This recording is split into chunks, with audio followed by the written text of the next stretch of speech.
Now, my coming from Ireland was 1960 I came, and I happened to come, you asked at one stage, I was asked at one stage about my boat journey. I fortunately missed the joy of that.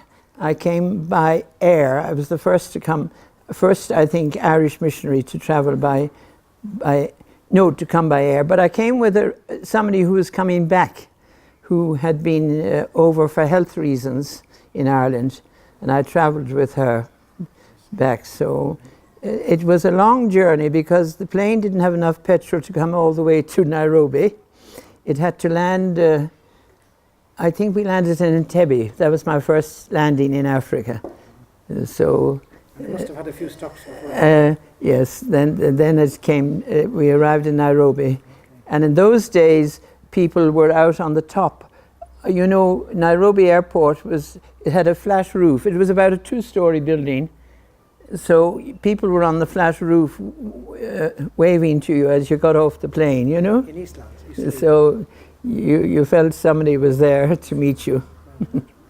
And where was your first assignment?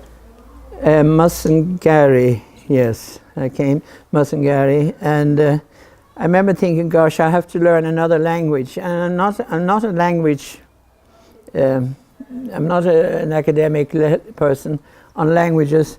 So I managed to get 2 dictionaries, one English Swahili and one Swahili English.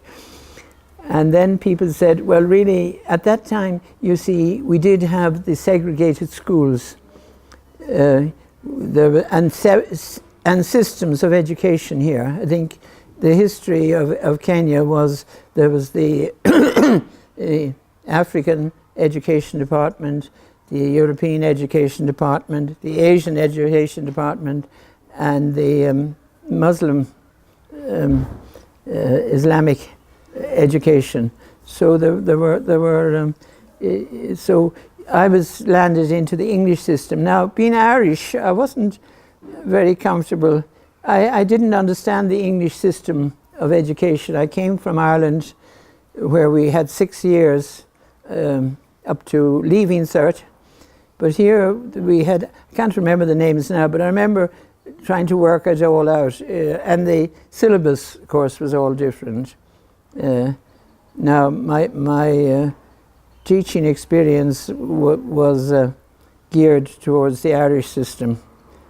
So I was shot into... Your first contact with Loreto was in school? My first contact with Loreto would have been as a child. Again, I was shot into that. There was some family crisis, and I was... they tried a few places, but I wasn't accepted. But somehow the Loreto sisters accepted me. And you were in boarding school? Boarding school. I was in Rathfarnham, Loreto Abbey at Rathfarnham boarding. And then you entered the sisters there? No, I did eventually, but not immediately. I was a working person. My background would be from family of business people. So you were kind of expected to go into the business. What type of business? Haute couture. And can I ask how old you were when you entered? I was practically 21. I have to say that because in those days, 21 was the age of consent. And I was having a little problem with my father. Your parents weren't happy with your mother kept quiet, but father was opposing. And I was only about a month short of my 21st birthday. So I said, heck, you're messing me up. How many were you in the family? I gather, being the last born, I think I was the 4th, but somebody had been between me and my brother, I never knew. So I still have a sister alive at 95. My brother has died since, married, and my sister is a her husband, she's been a widow for many years, but she had a big family, and so had my brother, a big family. And you entered Loreto. So that is sort of consoled my. Well, I think he was feeling he wouldn't have grandchildren, but yeah. You entered Loreto Rathfarnham. I entered Loreto Rathfarnham, yes. What year was that? 1949. Yeah. And so it took 11 years before you came to Kenya. That's right, yes. So I was missioned in Ireland. I was in the community in Cavan when I was missioned to Kenya, all right? And I was replaced by the former provincial of South Africa, who happened to have the same name. I'm Betty, as you may know, but strictly speaking, Betty is the Elizabeth is the sort of thing. I had out here in Kenya, I gather people never think Betty has anything to do with Elizabeth, so I had to go to an advocate in Kiambu because for the bank to say that Betty and Elizabeth and all whoever I was. And in those days, of course, we took names when we entered. When we had names. I had the name Francis Michael, so that's added to the complications of names. And what were your first impressions when you arrived? Oh, my first impressions of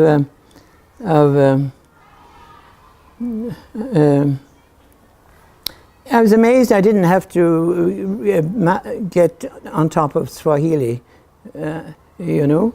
English was very much around in the setting in which I found myself here, because it was a European school at that time. But I was then eventually the transition came and the integration, and the impression of Kenya was yeah. Can't. It goes back many years, you know. I can't. How long did you spend in Sangari when you? Oh gosh, I was here about. I went to. There was no university in Kenya at that time, and I went to. Oh gosh, I can't remember the name of it. Whatever it's called, the University of Nairobi was called. Technical. Wait a minute. What was it called? Something technical. No, it wasn't called a polytech. It was called. Regional college. It was called. Oh, No, it doesn't matter. can't remember. Three of us went there. I went to do physics, chemistry, and biology. All right, at A level, because you see, I had done teachers' courses in Ireland on science and maths subjects. In those days, we were all the time doing, you know, at a level of teaching. Anyway, I wasn't an academic. I was not too bad at the practicals. So I never. It was obvious I wasn't going to do. So I ended up doing a correspondence course in teaching. To get a certificate. Oh yes, because I did have documents from the Irish government, because we did courses in Ireland, and they were government courses for teachers, but they were in Irish. The certificate was in Irish, so many of them.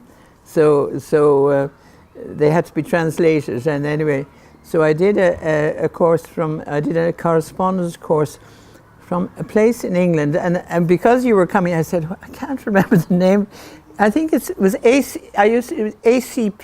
I don't know if that has any accepted preceptors. I'd have to dig up. I've forgotten what it is, but it was a teacher's certificate. And then later here in Kenya, I upgraded through S1, and then I became an approved teacher. I don't know if that term is even known now. So then at another time I put LTA after my name, long-term unemployed. No, LTA. Long-term appointment. No, yes, because it was the time of a lot of refugees here, and people were being asked so I was meant to be looking around to see what could be done about refugees, and I got a little bit involved, and I said, this is the toughest job on earth to deal with refugees. Where were the refugees from? Uganda. Refugees were from? Yeah, I think they were. My memory was Ugandans and yes, that's a good point. But they were from different. I presume they may have been from Congo. Yeah, then so that. But I was in schools here for a good number of years. Which schools were you in? I went to Eldoret and then Limuru, and then we had a school. We worked in a diocesan school in Mombasa called St. Charles Lwanga Shangangwe, which we started actually and financed and got going. So I was there over a period of about 20 years. I wasn't there continuously 20 years, but I would come back I went to Kiambu. We had a school in in Kiambu, which went up to Form 2. And after Form 2, in those days, this would be the 1970s now, Form 2, if you passed your KJSE, you got a chance to go on to do nursing or teaching, or maybe another school would take you on and you could go on to Form 4, you know?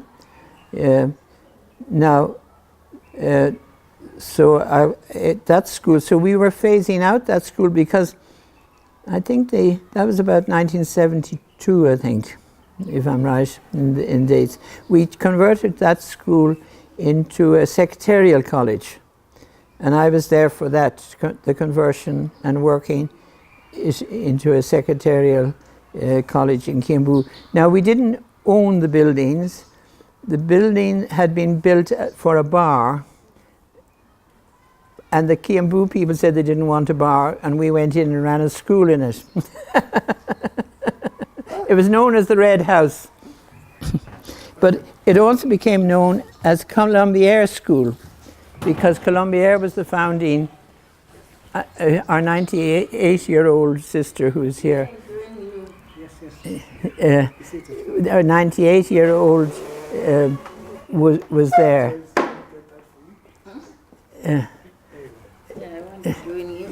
Colombiere set up the school. She set up the school, and the lady beside you also was working in it at one stage. All right. This is the secretarial college. In the Form 1 and 2. And the schools that you mentioned. And a sister Etna, a sister called Sister Lwanga, one of our first Kenyan sisters, was there. In fact, yeah. And then I took it over to close it. I'm great at closing down things, actually. That was my first closure. All right? I always said the next time I'll do it better. So I've been involved in handing over or terminating. So that was my first time so I converted the secondary school into a secretarial college and set it up. And the schools you mentioned in Eldoret, Mombasa. No, don't call it Mombasa. Call it Shangangwe, because there is a school in Mombasa, in the town, in the city. Yeah. And were these primary and secondary? No, sorry. An interesting point about Shangangwe is secondary, and it was mixed, boys and girls. Yeah, and we had a good number of Muslim students in Shangangwe, all right, too, non-Christian, you know. But Changamwe is outside of Namamba. now, for those that don't know it, it's on the way into Mombasa. It's a sort of it's a sprawling, and then it's on the way to the airport, kind of there. Poor area. And actually, I think technically it was called it was really Saint Luanga's, but we always call it Charles Luanga. And any idea when those schools were started? That one was started about 69, I think, 68 or 60, by a sister Paula Doolan, who's now back who's in Ireland still. She's back, one of our missionaries, early missionary, Paula Doolan, a Dublin woman. Her father was a famous surgeon, yeah, in Dublin. You may, yeah. Some people may remember him. Yes. Where's Paula Doolan now? It's all right. She's in Dublin, I think. She don't know. Do you know Yes. where she is in Dublin? Balbriggan. Yes. And do you know when the school in Eldoret was started? Oh yeah. The school Yes, 1928, I think. Eldoret was started. I think now it's coming to my head. No, maybe no, couldn't be. Wait a minute. Now it started as it has an interesting historical background. Uganda was never a colony; it was a protectorate, but they had a lot of British personnel there with their families, and the climate of Uganda is rather unhealthy, apparently, for children, and they were looking for a school. So I think they, maybe the British government in some way, I'm not sure that, but I know there was something to do with the administrators the British administrators were looking for a place to send their children. Where was that place? What? Where was that place? Well, the Kampala, like we were in Eldoret. Yes.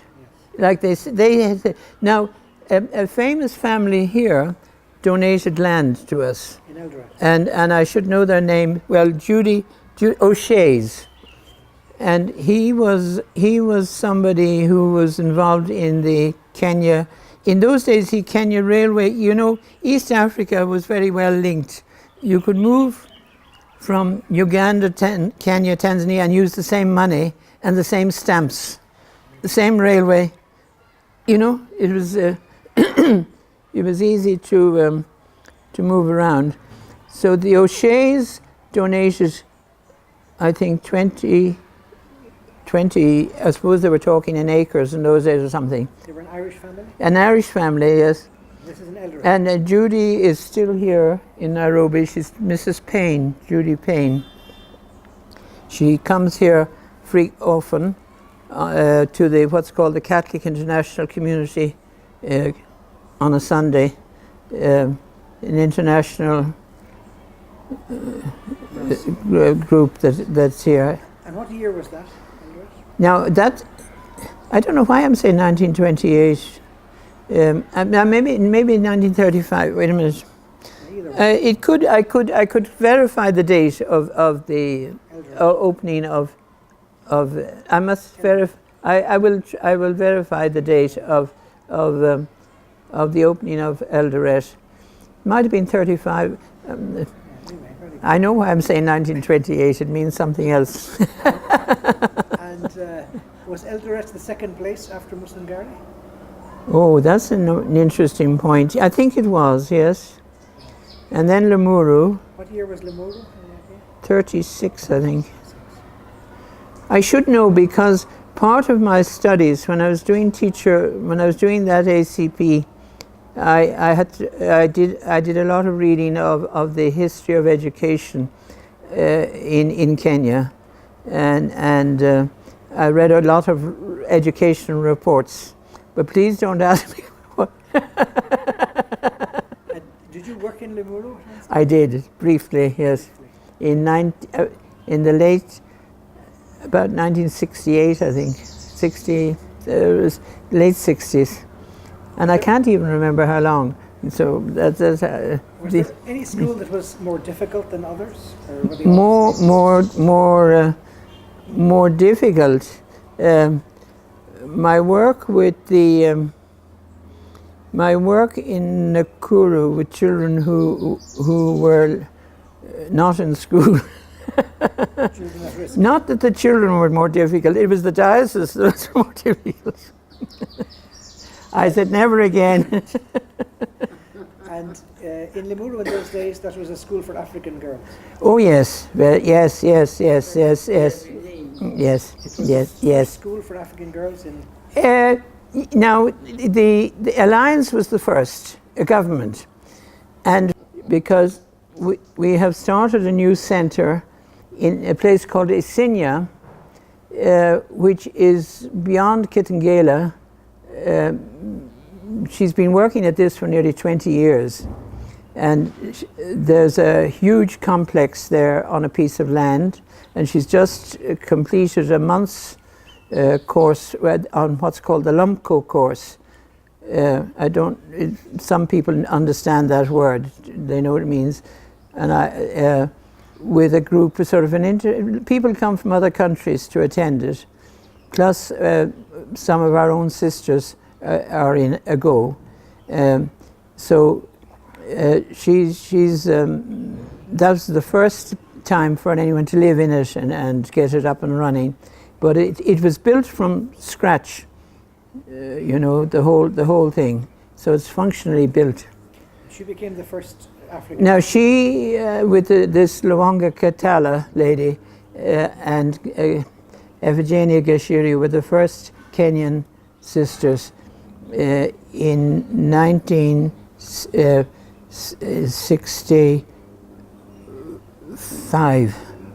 And she became. 19. Came together. Okay, we just stop for a moment. The plane is going over. There's a plane. Oh, I so we see. I see. Yes, that's right. The plane makes noise. Yeah, So- yeah. And if you make noise, it's the same. You see. I am Yeah. the same as the plane. Yes. We'll have to stop. But you're nicer than the plane, don't you? Yeah. No, are it's you still just, in the it's just as well because yeah. Are you still comfortable? I am. I'm very. Yes. I hope I'm not. You want to Am go I for- leaning badly? Yeah. But I'm trying to hear. So is that helping, Connor? Yeah. Is that okay? Perfect. Yeah. Especially the history bit. Yes, that's what I felt. You see, you're bringing up Need a things. glass of water? There's a cup of coffee on the table, maybe still. Bring it out to me. Enjoy it. I should have brought it down with me. No, it's perfect. Sister Stephanie's book. Hmm? Sister Stephanie's book. Yeah. No, but just to get a general sort of thing. It doesn't have to be too precise. You want to wait till she's finished eating? Yeah. No, let me go with that. None of that was. I didn't cup change. Tell us about when did Eastleigh start? I think in the 40s. Can you answer Eastleigh? Oh yes, Eastleigh. I'd have to look. I should have brought that book with me down. I should have looked up those. I wouldn't know. I wouldn't know the date of Eastleigh. It was there when I came, and when I came to this community, there were two sisters here who went out every morning by car to Eastleigh to teach. One in the primary and one in the secondary. All right, school. So it started. So it must have been here since about the 40s at least. Sometime, my guess is it was opened sometime in the 40s. And it was, what would have been under the Asian, it was mainly Asian Goans in particular, because the Goans were Catholic, And the boys' school started. There's a St. Teresa's girls' school and St. Teresa's boys' school. And one of our sisters actually was the head, I don't think I'm making a mistake, she was the head teacher in the boys' school. Sister Eugenius, and she had a sister here, Sister Veronica as well. Now, dear Eugenius died suddenly. She's buried here in St. Austin's. Can you remember her family name? Yeah, I should. It'll come to my head. Oh gosh, the Veronica. They were Northerners, great Northern accents, and because when Veronica died, I knew both of them, but Veronica was here, and when she died, I think some of her family came out here, and I couldn't understand a word they were saying. They were from the north of Ireland, but they had an accent from the north of Ireland that I wasn't accustomed to. And we had to get somebody else from the north of Ireland to translate what they were saying. Now, Veronica, the name will hit me. I should know it very well. She's buried here. She died, God rest her. She was a great character. She was very much in Lemuru and Kiambu in the teacher training. Kiambu School, you see, was originally started as a teacher training college. When did that start? Again in the I think in the 30s, yeah, because it was an extension of the Lemuru. I think Lemuru got involved in teacher training. Another plane. Plane The again. sun? Plane again. No, no. No. Anyway, Veronica. Oh, and I fell in love with the Loreto. And they showed me where to go, so they brought me here. and you've been here since? I was here in novice. Oh, this, okay. And then when I finished my novitiate, this was not built, it was up to the end of this building was there. I see. And so I stayed here, I did my novitiate, and then I was moved to different places. yeah. You have a very exciting life. But then it was exciting. I was moved even to Ghana. Again, I was moved. long way. Another plane, no? So Are we okay? No, there's another one now, another plane. They're out in force this morning. Isn't that? Why is that for the 20th? No. Are they? That's funny to have so many flying over us. So, Starting? Okay. the big show, I see. Yeah, Nairobi show. yeah, the Nairobi show. It's called So- Trade Show now. It used to be agriculture, now it's trade. So, when So- you went to, did you know the sister who started Lemuru? Yes, I did. Teresa Joseph, I think, and Colombier would be very much into that. She's here, but she's not well at the moment. In fact, dear Colombier had a bad fall and she cracked her. We didn't realize her leg was cracked because the first X-ray that was taken didn't show it. And then eventually, because she wasn't getting well, she was taken again, and this time they thought it was something else, you know. So she's not able to walk at the moment, and she's just going through a bad patch, please God. But Columbia Kelly is her name. Kitty, Kathleen, and she's a Kilkenny woman. One of the cats of Kilkenny. Sister Teresa Joseph, you knew her? Teresa Joseph, I knew. She was a great character. Teresa Joseph O'Sullivan was her name, and I don't know what her now. Teresa was possibly the name she took on entering religion, and she would have been here. Do you see, when I came out here, none of the sisters had ever gone back to well, I shouldn't say none, because the one that came out with me had gone back for treatment. I think she had some sort, I don't know what it was, but none of the others had gone back. So they were already here about 20 years. You know, I came in 60 and they came in the 30s, 40s, and they had never gone back. Well, you see, to go in those days took nearly a month to travel by boat. And Colombier said she never wanted to put her foot in a boat again because she got so sick coming out. so it wasn't until we had air travel that people began to have an opportunity of going back. So. And Teresa, what was the history of Teresa Joseph? Now, the history of Teresa Joseph, she's known for being a common Amon woman, but I gather she got herself into trouble with after the peace treaty was signed. She was on the wrong side of the of the current government. So I think she got herself locked up for a while. But she was a brilliant woman. She could be knitting, listening to the news, and teaching somebody Greek or something, because we had a student at the time, a Kenyan student, if I remember rightly, Agnes Maccabi. I think she was doing whatever she was doing in degree. She needed to have I think Greek or something. And then at the same time we had a sister here who had gone into the stage of dementia, but Teresa Josie used to make up little crosswords for her. You know, an animal with 4 legs and the sound of meow, you know, what's that would be the clue, you know. and she'd make up, so she was a brilliant woman. And when did she come to Kenya?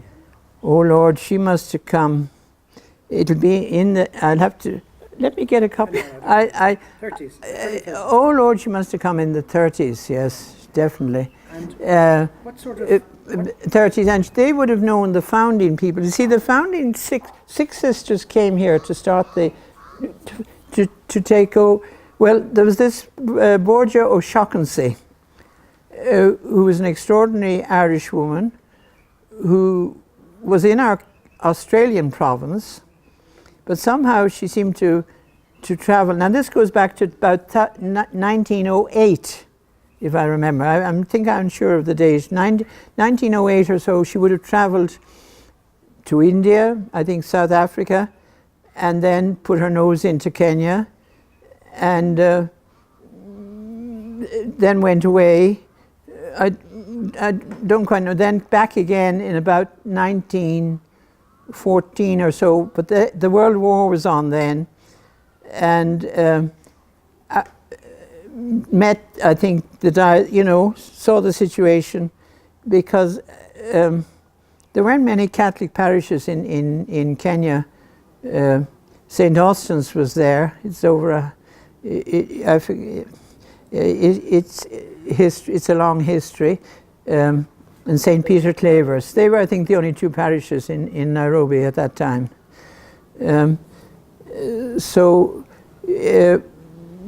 Negotiations were going on kind of slowly, but I think this O'Shaughnessy lady was able to see the importance of, we've got to have, if we are getting the land, we've got to make sure we have the title deeds, you know what I mean? Because we're going to build and, up. So I think, thanks to her, we do have the title deeds of Musangari. But where is she buried? Huh? Where is she buried? O'Shaughnessy is buried in Mombasa, in the old cemetery in Mombasa, not in the modern part, in the old part. Who were the ones that came with her? Now, Dolores, oh gosh, Teresa Murphy, I can remember, and the 6 names are written on the church here, on the outside of the church here. I should remember the names, the 6 of them. I happen to know 2 of them when the others had died before I appeared. I knew Dolores O'Connor, Teresa Murphy. I knew those 2 for sure. Did they die here? They died here. They're buried here in St. Austin's, God rest them. And they were great carriages. Now, strange to say, Teresa for sure came from India, but she wasn't Indian. She was an Irish missionary in India, but they transferred her across to here, all right? One of the others came up from South Africa. She wasn't a South African, she was Irish. And O'Shaughnessy came from Australia, but she was Irish. Borgia O'Shaughnessy. She was known as Borgia. So, yeah, I should know the whole six, but I only knew two physically. You all right? And those two, they were a great pair. They weren't very tall, either of them, and I can still see the two of them. If one said one thing, the other said the opposite. You know, they were kind of. And I happened to be in the lift with them. In Mombasa, we had a lift, an elevator, as the Americans call it, I think, that goes up and down. And one said we're going up, and the other said we're going down. Man, you know, they were a great pair of characters. But they were old. They were elderly when I came, and they weren't active. But they were the ones who set up Gary. They would have been, yes. And Teresa Joseph would have been involved in Limuru. And do you have any anecdotes about the problems in setting up Limuru in particular? Limuru was for African girls. Yeah, I wouldn't know. I wouldn't have been close enough at that time in that I'm aware of Limuru. I can tell you the modern day history. The younger people didn't know you clean a chimney once a year, so they had a great fire there this year. The house was nearly burnt out in Limuru. The chimney, and they're sitting warming themselves at the fire, but everyone else sees the fire coming out through the through the top. And you were in Limuru in the 60s? I was in Limuru in the 60s, yes. And the girls that came there, how did you clothe them, feed them, fees? Oh Lord, they paid I know their fees were extremely well at that time, but they lived on, I mean, they got uji for breakfast, and I think a slice of bread in some time. They might have got an egg once a week. It was tough. It was tough going for all of us, you know. It wasn't, yeah, and but they were wonderful. They were great. Come here. Wait. I'll tell you. Oh dear.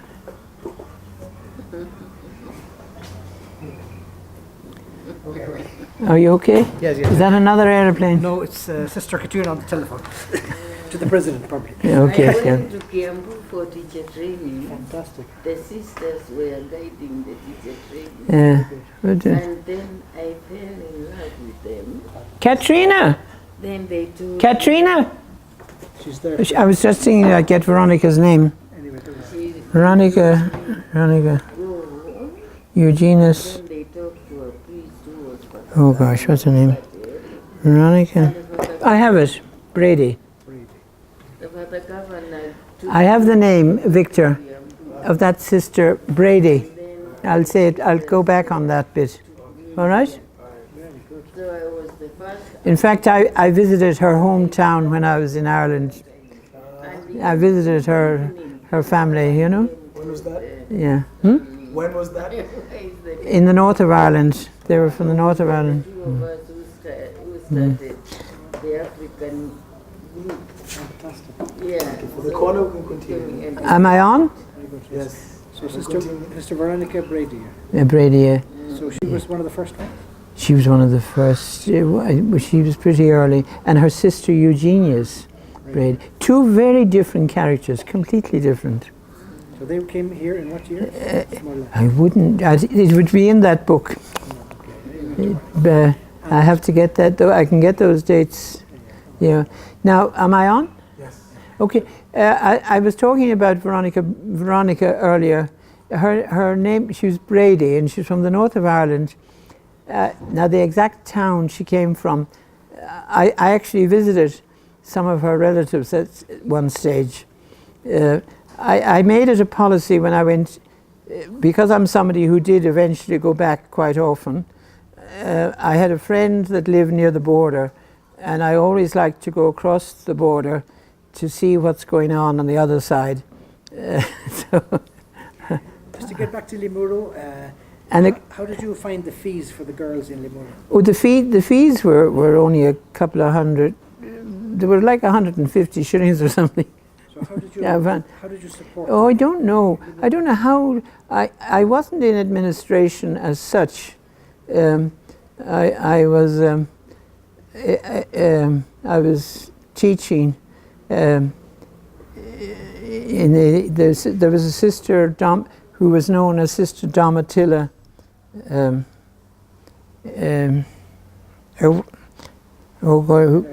Who was head teacher at the time. Things were very simple. The whole thing was very simple. Everything, even the mattresses, I think, had grass in them. You know, I don't think you went out and cut the grass and put it inside your. And how about clothes for the girls? Uniforms? That was it. Sister Redemptor, I remember. I think she was very involved in seeing that they got their uniforms made, you know? Because these girls came and everything. Yeah, they came from very difficult backgrounds, many of them. Because in those days, yes, Limuru was maybe the first national school. It was a national school. And that meant you had students coming from all parts of the country, like from Mombasa, Turkana, Isiolo, you know what I mean? Samburu, you know. So you'd a huge mixture of languages there, and also class. You might have the daughter of an MP or you know what I mean, and the other family would be very, very destitute, you know, and that. So it was a great mix. It was a great mixture. Do you know roughly how many students were there when you were there? Oh goodness, couple of hundred. Not enormous. Not as big as it is now. No, I should know because we had 4 classes. Because the first lesson I used to teach, I taught it, not very well. The second one I was better. The third one I was very good. By the fourth one I was bored to tears teaching the same thing. What did you teach? I was teaching, I think, chemistry or biology and religious education. It was at that time too that we were Kenya. You did the religious exam as part of the KCSE. You know, it was called. There were 2 courses you could do, Christian courses, but it was an examination subject. And can I remember? But I had been involved in the creation of some of those texts because we used to go. There were organizations in Kenya, and perhaps there still are, for religious education. Gee, there were two programs on, and I can't remember the names. One was sort of more ecumenical, and one was more Catholic, possibly. Christian Living Today books were developed in those years, bringing up the values of Vatican II, which was very important for all of us. We shook us all to the core in one way or another. And was it Form 1 to 4? Oh yes, it was, yeah. 1 to 4. Before A-levels came in then in about the early 70s into Limuru. The first A-level classes came. And at that stage, before that, the A-levels came here. The Form 4, that was the first integration of Kenyan culture with the European students here. They came in here as boarders to do their A-levels. Yeah. And then by degrees other children came in different, so full integration came in the schools, you know. How did the girls get from Nairobi to Limuru? How did the girls get from? Nairobi to Limuru. Their Take buses. another- Are we on again? Okay.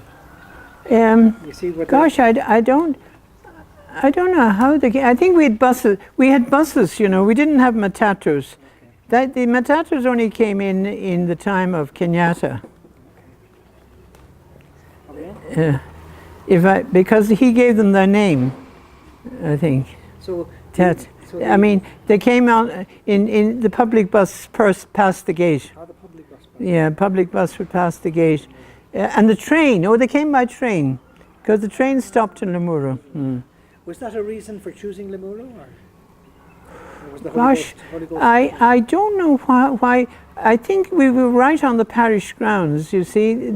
I think the diocese owned land. Now, I'm not clear on what our entitlement is on the land of. But government now has taken over the school. You see, it's a government. Okay, our sisters, we have sisters working there, and we have certain. Again, Columbia will possibly know this, or Jane Francis, of course, would know it. The people on the board, you know, of the whatever you call it, the school board. There has to be somebody, and I think, and that. And how did the Irish sisters survive on the diet in Limuru? I don't know. You'd have to ask. I've no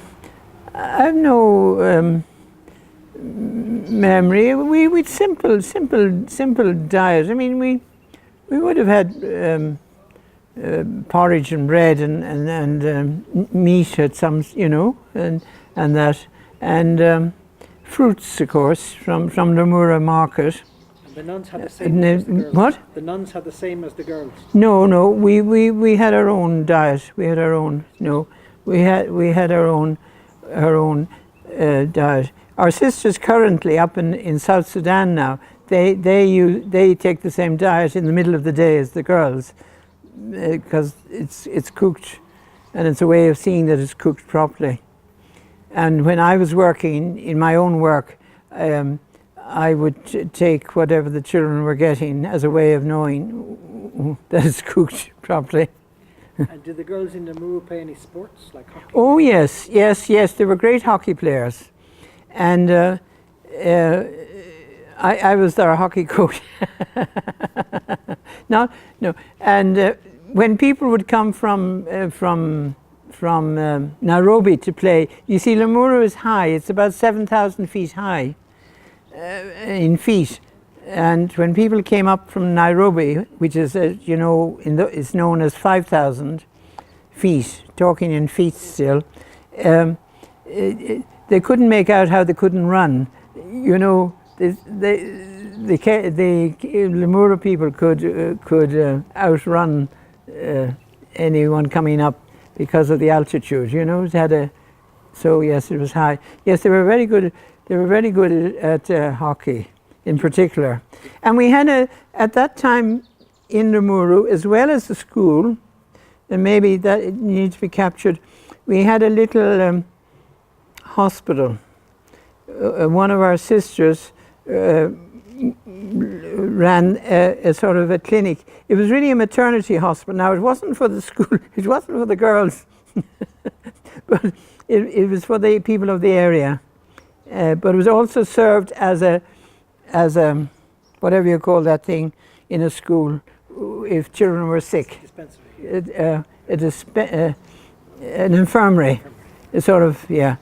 And it was a separate building on the compound, and it was run by an Irish sister, Dolores Fitzpatrick, yeah, who later on, God love her, she got Parkinson's disease and was here. And she's the one who Teresa Joseph used to make up the little crosswords for, to help her keep her mind moving. Is she buried here? She died here, yeah. And Teresa Joseph, where is she buried? Teresa Joseph was here at that time teaching. She had moved from Limuru when she more or less got elderly. But Teresa Joseph never gave up on teaching. When she was here, Teresa Joseph organized the students here to do voluntary work on a Saturday. Now, I was living in Eastleigh at the time, and on a Saturday morning, Teresa Joseph would come down with about 5 or 6 of the students from here to help students with their studies who'd been doing sort of Saturday study. She had a Saturday study group in St. Teresa's for the children who needed help. And she would organize the students from here, the A-level students from here, to go down and help the younger people with their studies. And I always remember about her, she came down, she had to travel on public transport, and she refused to use the bus because the bus would always jerk when she's getting on. So the Matatas had come at that stage, so it must have been in the late, must have been in the 70s when she came down, 80s actually, because I was there in Eastleigh. She came down with these people. Now at the same time, I was working. In my work, I used to meet up frequently with past students of Limuru, and I found it interesting. They were all so many of them were involved in social works, either in government or in NGOs or whatever. And one of my colleagues in my work in Eastleigh was a Gladys Wamboy Gidada, who was a past student of Limuru, a good Protestant young woman. Now, Teresa Joseph wasn't very, one of her handicaps was she wasn't really ecumenical minded. Where was she from? Teresa Joseph was a Dublin woman, as far as I know. And her sisters entered the Dominicans in, I think she came from Sutton or somewhere. Well, maybe that's where her sisters were in the Dominican. Gosh, I can't really. I think she must have been Dublin because she was there in the troubled times. But my dear friend Gladys came into where we were living in Eastleigh. She used to come, and I never connected her kind of with Teresa Joseph. She came in, and she found Teresa Joseph in our house, and she said she turned. I think she'd had a few run-ins with Teresa Joseph as a young person, so she wasn't prepared to meet her. Strong personality. Strong personality. Yeah, personality. And is she buried here, Teresa Joseph? Teresa Joseph is buried here. Yes. She died quite old. She died. Yeah, she would have been quite old. She would have been in her late 80s, I say. Yeah. She must have been a character. Yeah. And she fought all the battles with the government to set up. She fought Johnny Bull, as she called him, here. She was a frequent trying to get help for girls, get the thing. And I think, she. There must have been a lot of red tape she had to go through with the government bureaucracy. Well, there was, and you see, you would meet certain opposition. I never. The only encounter I had with them that was rather amusing was when I was here, I was responsible for travel. In those days, people went by train. You were asking how the people move. We used the train a lot, all right? And you had to book the train and get people on the train and that. And so my work was with travel. And then at that stage, our sisters were beginning to, this is when I came, what date would this be? In the late 60s maybe. God, I can't remember. Anyway, Hyacinth, God rest, who died at the age of 102 here, Hyacinth Barden, whose brother was the Archbishop of Iran. What's the big city in Iran? Baghdad? No. Baghdad is Tehran. He was the Archbishop of Tehran, Dominican. She was to travel to Ireland, and because I was I went in Why would I have had to go in to get a visa, to get what?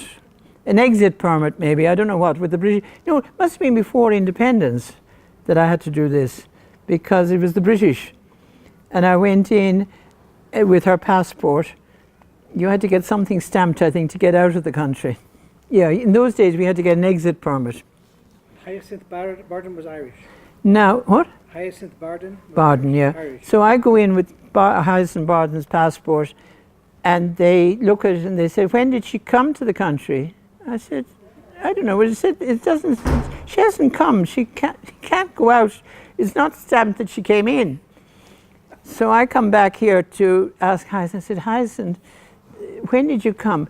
Oh, she said, I came up from South Africa. I said, how? On a small plane, she said. So I went back and I told them she came in a small plane. And it was during she came in the war years, 1942, I think. And they said, no, nobody could have come in then. If the war was on, you couldn't have come. Well, I said she came, and she told me she came in a small plane from South Africa. So she actually came into the country illegally. They mustn't have had anyone at the airport to say she came in.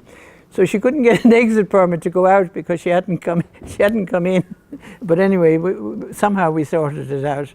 She was a great hockey player? Oh, no, she wasn't so much a great hockey player. Hyacinth, she was a great maths teacher and a great language teacher, Latin and French, I think, but particularly good. But she watched football matches. And she watched the tactics. And she was able to translate the tactics to hockey. Yeah, I don't think it was because she was a great hockey player herself. But she wasn't a great loser. She didn't like to be beaten. Where was she from in Ireland? Oh, she's Dublin. Is she Dublin. buried here? Or? She's buried here, yes. And her burial caused a problem because up in St. Austin's cemetery, it was during the rainy season, and when they dug the grave, they either burst a pipe or they hit a spring or something. So by the time we arrived with the coffin, the hole was full of water. And we had to wait while people got buckets, and they couldn't empty it. As soon as they emptied it, more water was coming in. Now, I was at that dear house, and so there were past pupils who had left their work, and there was the consulate, Joe O'Brien and his wife, and other people. And you know the way after a funeral you have snacks and tea or something here. And I was delegated. They said, go, take. Everyone's in a hurry back to their work because after the funeral, you know. And I was told to come over from so I came over with all the people into the hall here, and was giving tea. Not a sign of anyone coming. Nobody came. I was all alone, and people were and I was kind of looking, what happened to? So I wasn't there for the final crunch. They did put the grave in, but the water kept bringing the coffin up, you see. So they were putting stones. So in the end, they had to employ somebody to get a truckload of stones to sing. But as we said, hyacinth floats. At that time, we were having the hyacinths in the Lake Victoria, you know. So somebody says, well, don't you know that hyacinth floats on the surface of the water? So that was dear Hyacinth. So we felt, God rest her. She was a great, yes. She managed, then she was missioned to Matunda, Loreto Matunda, way up near Kitale. And there they also won the championships, I think, for hockey. She was here. And one of our past students said to me some years back, she said she happened to be a great tennis player, this past student. And I was saying something about, you know, was she still at the tennis? She was always winning tennis. Oh, she said, no, you know, when I was at school, I much preferred the hockey. I said, that's interesting. What made you? She said, I love the teamwork. You know, when you're playing tennis, you're a loner. You don't have the sense of belonging to a team, the support of teamwork. So I thought that was an interesting thing. And then Harrison would be running up and down the sidelines, telling them what to do. But she, as I said, she found it hard. Now there was another sister, Carmel, who died in Ireland, actually. Carmel, oh, her name is up there on the board. Carmel. She was in Valley Road, a great friend of Hyacinth's, wonderful friends, but she also coached the hockey there. So when Hyacinth's team was playing Carmel's team, Hyacinth didn't. I was a young nun. She asked me to go and referee it because she didn't want to be in clash with her friend, you see. But I discovered the friend. In those days, as a referee, you two referees, one end and one the other end, and you did your end, and the other referee did the other end. But I found the other referee was doing my end as well, so I began to understand why I was having to make a stand and say, "Excuse me, I'm the referee this end, and I decide whether it's a free or whether it's not a free." But she'd be blowing the whistle when her team would be when our team would be about to score, or vice versa, you know, when it was so. And then another thing about Housen was, in those days we got a bus, and that was quite a big event, because when I came to Nairobi, there were very few vehicles on the road, you know, very few. So we had this wonderful bus. But I think you know the switchbacks over here, beyond Lavington. You go down a hill and up a hill. Hyacinth would never, she always got out of the bus and walked. She couldn't bear the going down and going up. So that was another of her quirks. You mentioned Kitale. When did you start in Kitale? In the 70s, sometime in the 70s. It began, Eldoret again, you see, I think I told you, I said earlier, Eldoret was founded to provide education for the children, mainly, not only, but mainly for the children from Uganda, the children of the British administration staff. And now, Eldoret became sort of integrated. Kenyans were coming to the school in the 1960s. But what happened in Mutunda, there was a seminary there, but they built a new seminary for the young men in Eldoret. So the original seminary was abandoned. I think it started kind of as a school. And then we must have been involved in some way in taking over, running a day school for girls. All right, it started as a small school. And Sister Philippine, who is here now, and you'll think she would know more about that, the beginnings. Now in Mutunda, currently in 2017, there are two schools there. One a private school, boarding, and one a government school, boarding. And they're both on the same compound, virtually. But they all do their own thing, you know? Still Loreto. Both are called Loreto. One is called Loreto High, I think, and the other is called, I used to call it day and night, because they had day school, day children and boarders, but now it's all boarding. Both are boarding, fully, as far as I know, fully boarding. Oh. And at that school, there was something interesting when I was there. There was a program called the Small Homes. I don't know if you've ever heard of it. It's a program, and it's still going on in different places, where a house is provided, either built or provided, for children who have physical difficulties in going to school, for the primary school children, all right?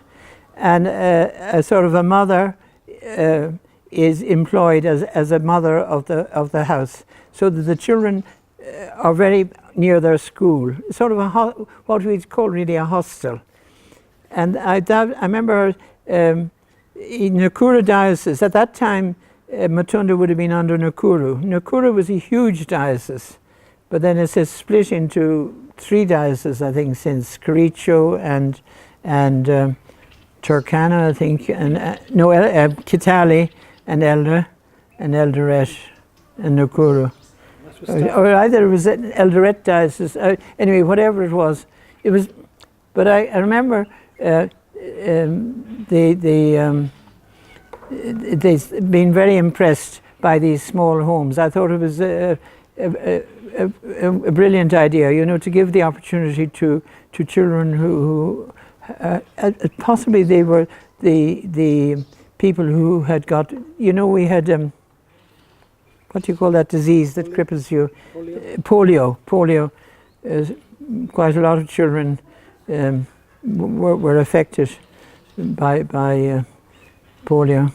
And how far is Matunda from Kitale? From Kitale, I'm not 100% sure how far. It's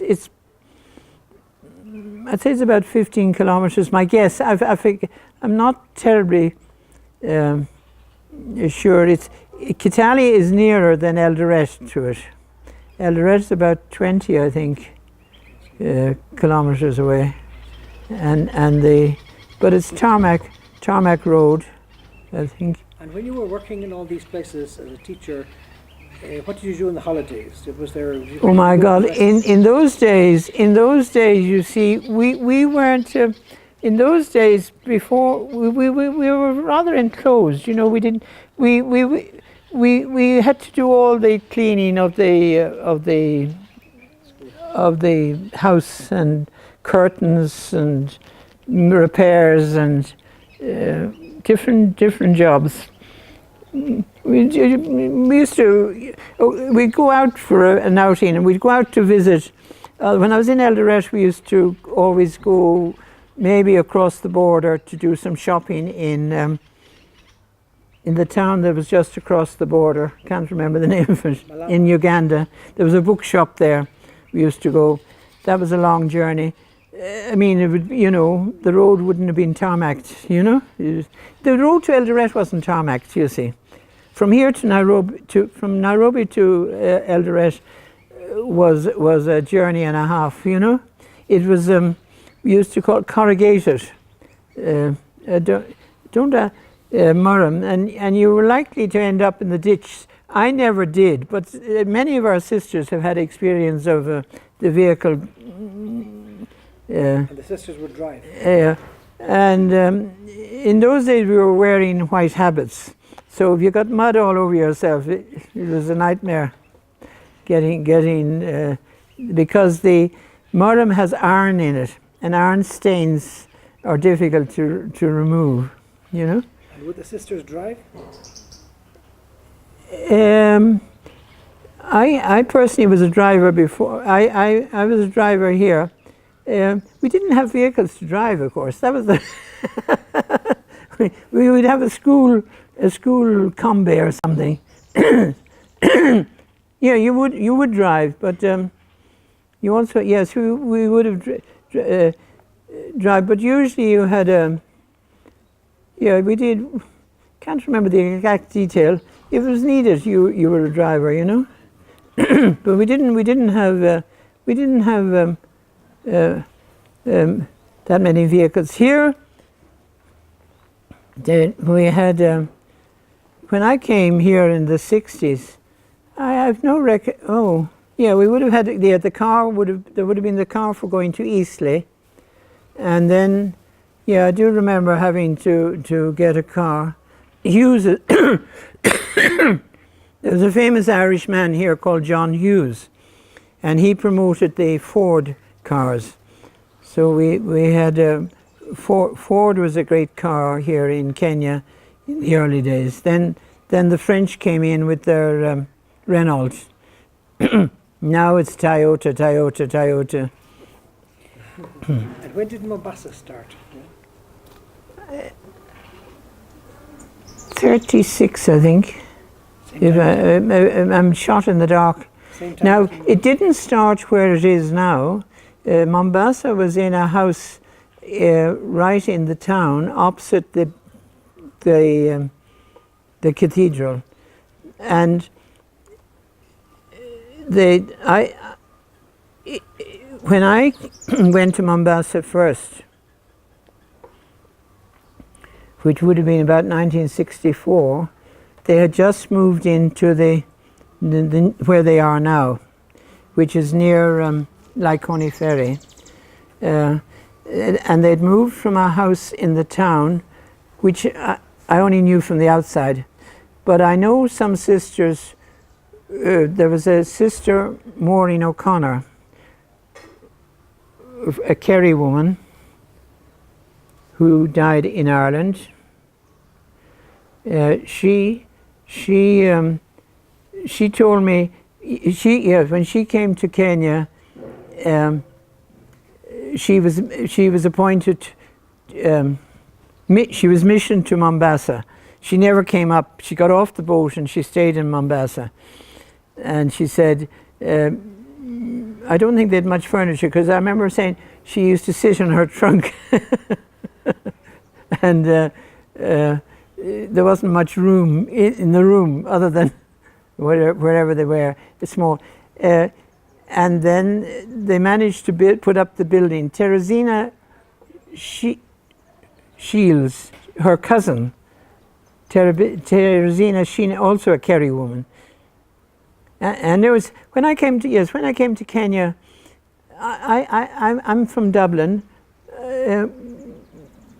I was never conscious of conflict, ethnic or whatever you call it, categories. But when I came to Kenya, I found, oh, these are from Kerry, and these are, the Cork. We had a Cork woman here, and we had Kerry. I'd never sort of got involved in sorting people out according to their origins as a Dublin person, somehow. And when people were in Mombasa, would they need to take a break from the heat? Yes, they came up.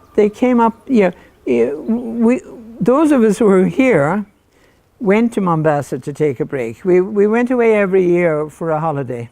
Those that didn't go, you see, the fact that they weren't going ever back to Ireland, every year you took a holiday somewhere, You either went to Eldoret, or you went to Limuru, or you went to Mombasa, and then others might come to Musangari. Yes, that's true. That's a point. Yes, I'd forgotten that point. For a few months, or? Oh no, just a few weeks.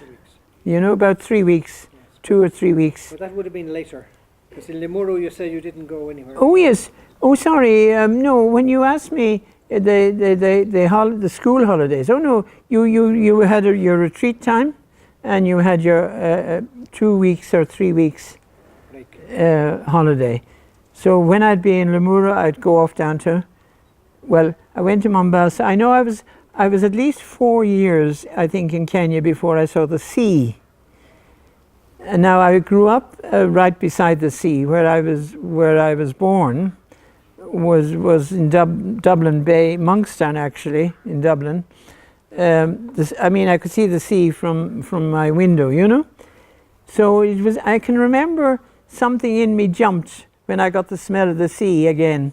It's something that I had missed. I didn't know I had missed it, So sea has a special meaning for me.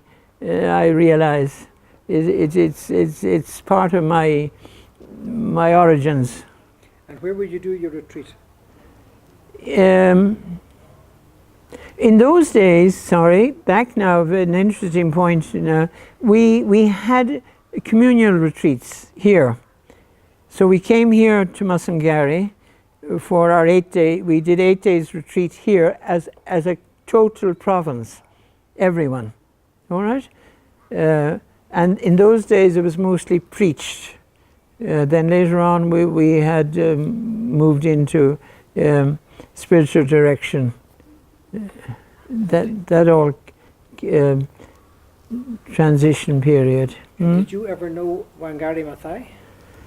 I would have met her a few times, yes. I wouldn't have been, she wouldn't have known who I was, but I was at the launch of her, no, what was at the launch? I would have been, because I worked in Eastleigh and she was involved in something down in Madari, possibly to encourage people on the tree growing.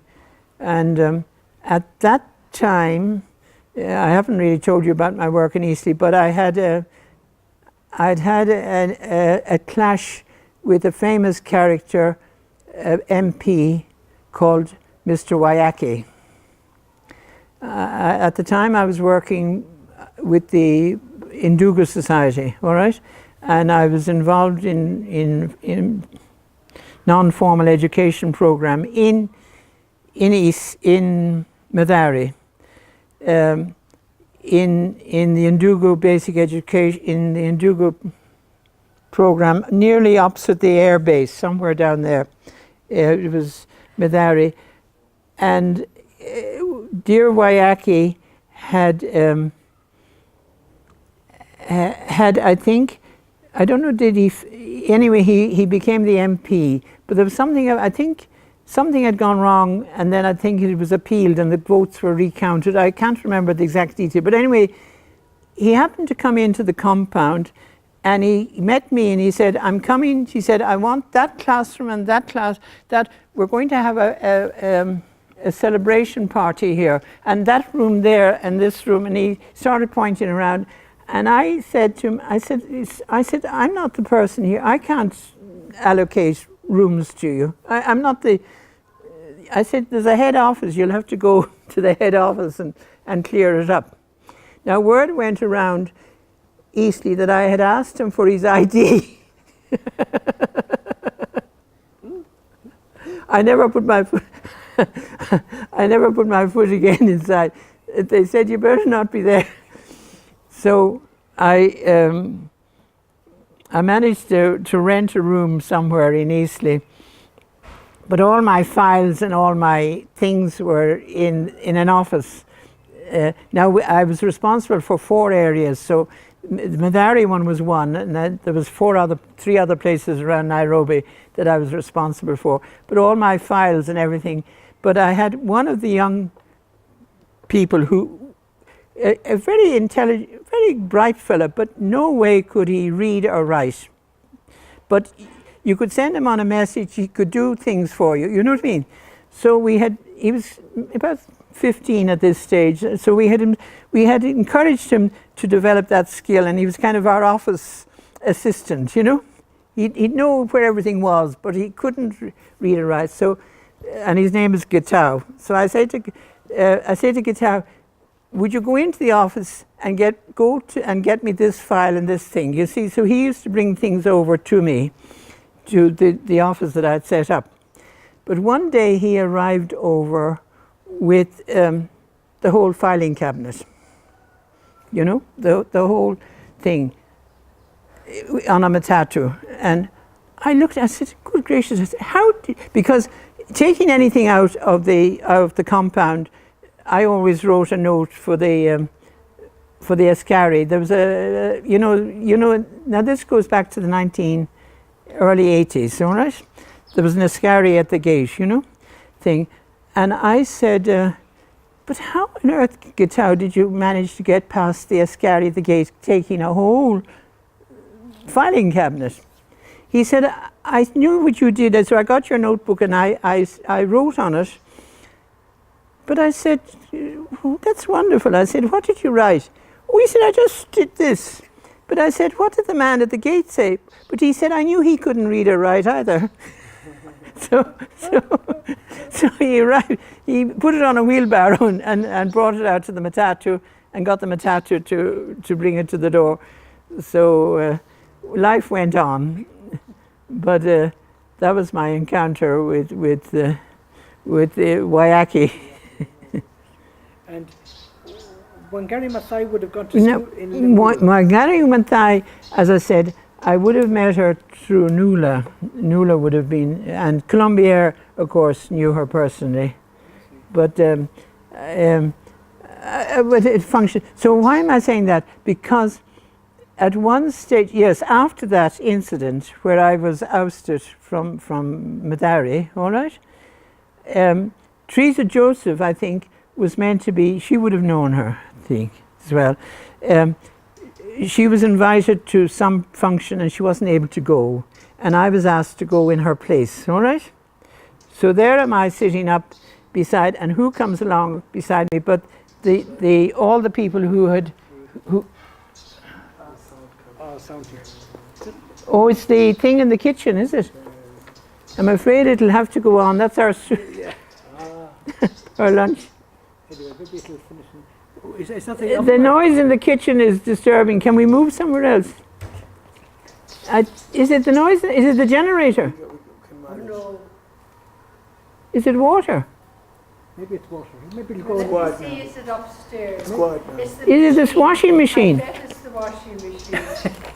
You can't win. Eumelia is gone. We must have bored her Philippine is happy to come down when you're finished. when you. We can Yes. manage. We can manage. We can manage. Okay, very good. We're nearly finished anyway, I think. She's all getting right. exhausted. Still okay? For another Yes, okay. 5 minutes? Where was it? What was that thing? So there I was sitting. All these people were beside me. There was a chief called, I can't remember his name, but his name, everyone called him Doruru because he was short, all right? And I can remember him looking at me and saying, "What? How did I get to be sitting where I was sitting?" But it was because Teresa Joseph was the guest of honor, I think, and I was asked to step in for her. She wasn't well. So those are. I think we have more or less exhausted everything, no? And exhausted you as well. You've been talking for 2 hours. You're welcome for lunch, the pair of you. Okay, yes. With more. Yeah, we need more. Okay. Are you okay? But I think the other ladies will know more. She doesn't know too much. Okay. You don't know anything more about Wangari Maathai, no? No, I don't. No, Wangari Maathai is not my. No, unfortunately, you won't get Nuala. She's away. You know that. We'll get her when she comes back. Yeah, The other and Colombier, she would have known her more as a student, but Nuala would have known Wangari in as she was later. All right, I do remember the day she won the Nobel Prize. I happened to be out in a meat-eating place that I used to go to once a year with Gladys, my colleague, out in Kiambu, and we said, "Have you a TV here? We want to watch Wangari." And we were the only two. The rest of the place was full of men. Nobody could be bothered. They didn't know what was going on, or did it? I don't know what it was. And we kept telling them to be quiet because we wanted to listen. We were determined we were going to listen. We were going to watch it on the TV. But the two of us, yeah. But people didn't realise what it all meant. You know what I mean? You've been talking for 2 hours. Yes, have we? You're doing very well. Yeah. Is that okay? You're beginning to look tired. Yeah. All right. I'll try and dig up that clip. I have it somewhere on my computer. I could send it. The disc is with somebody.